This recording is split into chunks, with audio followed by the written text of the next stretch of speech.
I was having a spot of lunch with my team in the office when I got a call from my friends telling me that these guys are leaving for Mukteshwar, a place so beautiful and so enchanting that it was difficult to say a no.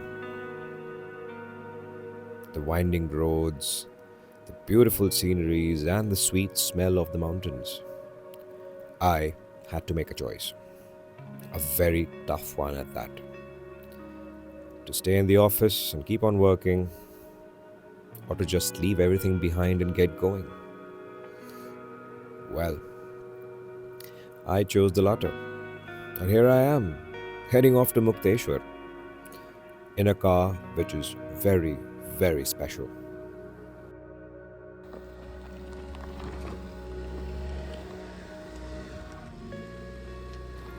The Jeep Grand Cherokee, one of the most discerning competitors to the German trio. And as the size suggests, this looks like a competitor to the BMW X5 and the Mercedes Benz GLE. But in theory, this competes against the Mercedes Benz GLC and the BMW X3 because of the price it is offered at. So, as a big brash American cousin to the competition, this has way too much to offer on the plate. Let's talk about that. So the Jeep Grand Cherokee, out in the open fields, pretty good to drive. Although this is not running on air suspension like its competitors, or so-called competitors, the Mercedes-Benz GLE or the BMW X5. The coil springs do justify the kind of terrain and the kind of quality of road that we have here in India. Now we are descending down from Mukteshwar, which is at 10,000 feet altitude, and there were instances where there were quite a lot of rough roads in between. Now over those rough patches, the Grand Cherokee just drives like an absolute dream. You don't have to worry about your air suspension breaking down because of excessive amount of resonance that these bad roads create in the dampers, nor do you have to worry about your tires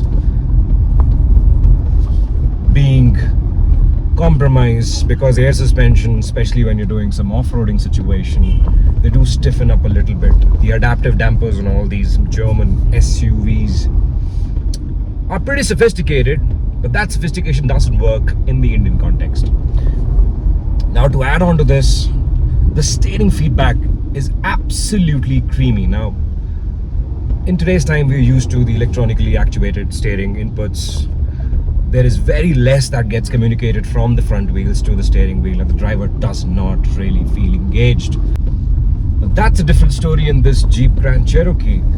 Although this car is one of the heaviest in its segment, and it doesn't even get the inline 6 or V6 engines as its competitors, this is running a 2-liter turbocharged petrol engine. But it still feels very, very engaging to drive. Now fortunately, the roads over here in the region of Mukteshwar and Bhimtal are absolutely wonderful. And the way you can just play around with this Jeep is pretty phenomenal indeed. Like, I just cannot fathom the way this car is behaving at about 50, 55, 60 kilometers an hour and going through these very, very sharp bends. It does induce the rally driver in me. Although this is a luxury SUV, this would be driven very sophisticatedly. But even still, if you're brave enough, you can find a lot of entertaining bits in this mechanical setup. Now, talking of the mechanical setup, the 8-speed ZF gearbox, although in other cars feels a little lackluster, here in the Grand Cherokee, it has been tuned in a very, very good way, and I absolutely am enjoying this experience pretty much, indeed. The more I drove the Grand Cherokee, the more I fell in love with it. The 2-liter 4-cylinder twin-scroll turbocharged petrol engine produces enough horsepower to make this car feel lively. And made it to this 8-speed gearbox, it just is one of the best mechanical setups out there. As the shape suggests, this should be a very boring SUV to drive, but it just isn't. This is indeed one of the most exciting SUVs I have driven in a very long time. The mechanical setup is just outstanding. Now, the character of the Grand Cherokee out on the highway is absolutely fantastic. After I've driven through the mountain roads of Mukteshwar, gone through some off-road situation, driven like an absolute lunatic on the rough patches that I found every now and there, driving on the highway in a more composed manner, which a lot of you have been complaining of that I shouldn't be doing, because people who drive cars like this, or people who drive cars this expensive, don't really care about the speed limits or the fuel economy. Now that's the way I drive. It's my style. I like to keep things relaxed, more safe, just so that I don't project to the world that I am an absolute fool and might just injure someone on the road. But if you're someone like me and like the more relaxed way of cruising around on the highway, listening to the tunes of Lucky Ali and Arijit Singh over 300-400 kilometers of driving back home through the sunset, as we're doing right now,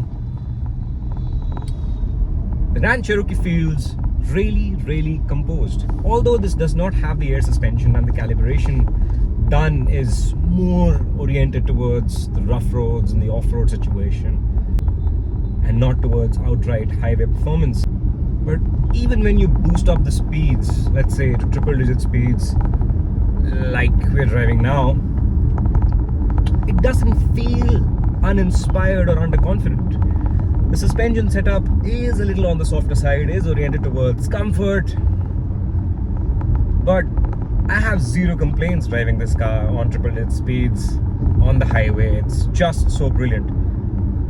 Even better is the way the steering responds to certain things, certain inputs that I give it while I'm cutting through the highway. There are quite a lot of animals and little things, little undulations that I have to save myself from.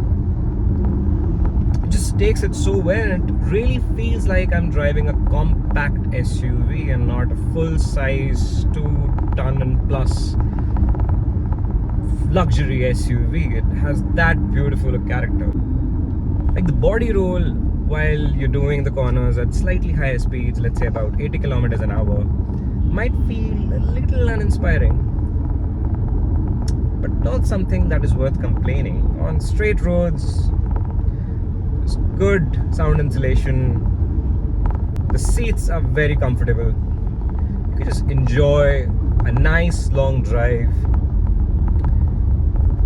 just looking at the people looking at you because you drive a Jeep Grand Cherokee and you're an exclusive. Now, talking of exclusivity, although you see a lot of Jeep Compasses and Meridians just roaming around the mountain roads because a lot of people buy those cars just because they travel a lot, the Jeep Grand Cherokee just does it all, but being undercover. A lot of people don't recognize this car very much as they recognize the Compass and the Meridian. A lot of people have confused this to be a Meridian, but the people who know what this car is, the Grand Cherokee, oh boy does it make the heads turn. I saw some cars which were driving down from Bhimtal back to Haldwani. I had a GLS in the front and the GLE 400, and no one was batting an eye on them, and those cars are about 20-25 lakh rupees more expensive than this one. But when they saw the Grand Cherokee, they was like, damn, that's an exclusive SUV, that's something we haven't seen. So you have that plus point in your ownership situation. I like feeling special, and the Grand Cherokee gives me that special treatment in heaps and bounds.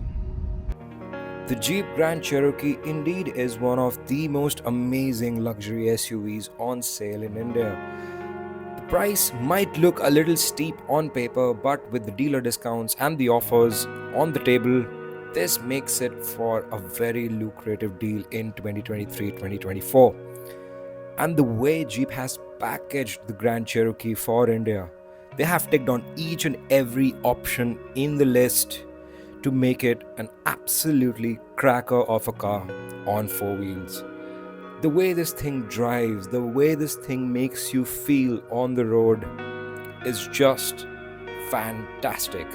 And for that, this will remain one of our top picks for 2023-2024.